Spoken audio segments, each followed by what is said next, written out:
మీ business ఏదైనా మీ ఊర్లో promotion చేయాలంటే అది సుమన్ టీవీతోనే సాధ్యం. ఇప్పుడే సంప్రదించండి.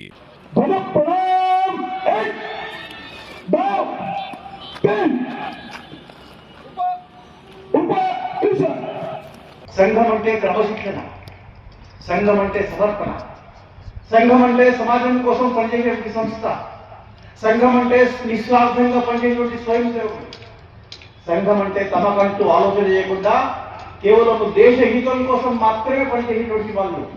వీటన్నిటికీ మారు పేరు రాష్ట్రీయ స్వయం సేవక సంఘం. ఇది కూడా నేను చెప్తున్నది కాదు. ఆ మధ్య ఇందిరాగాంధీ ప్రధానమంత్రిగా ఉన్నప్పుడు విదేశాలకు వెళ్ళిన, రష్యా వెళ్ళింది.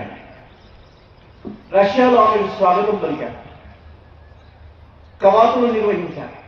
స్వాగతంలో ఒక సంస్థ ఒకటి, ఆ సంస్థకు సంబంధించినటువంటి సభ్యులు కవాతులు నిర్వహించి ఆమెకు స్వాగతం పలికారు.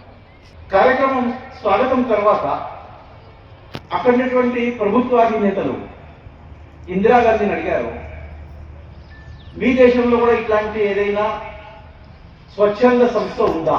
అతిథిగా ఆర్ఎస్ఎస్ కుటుంబ సభ్యులందరికీ, వచ్చిన కార్యకర్తలకి, నాయకులకి అందరికీ నా నమస్కారాలు. ఈరోజు 100 సందర్భంగా మనకందరికీ పిలిచిన మా నాయకులందరికీ నా నమస్కారాలు తెలియజేస్తున్నాను. ఇది ఒక ఊరికి ఒక నాయకుడు, ఒక కార్యకర్తగా ఈ ఆర్ఎస్ఎస్ గురించి ప్రతి ఒక్క వాళ్ళు ఒక నా కార్యకర్తలుగా ప్రతి ఒక్క ఇంట్లో రావాలని మనస్ఫూర్తి కోరుకుంటున్నాను.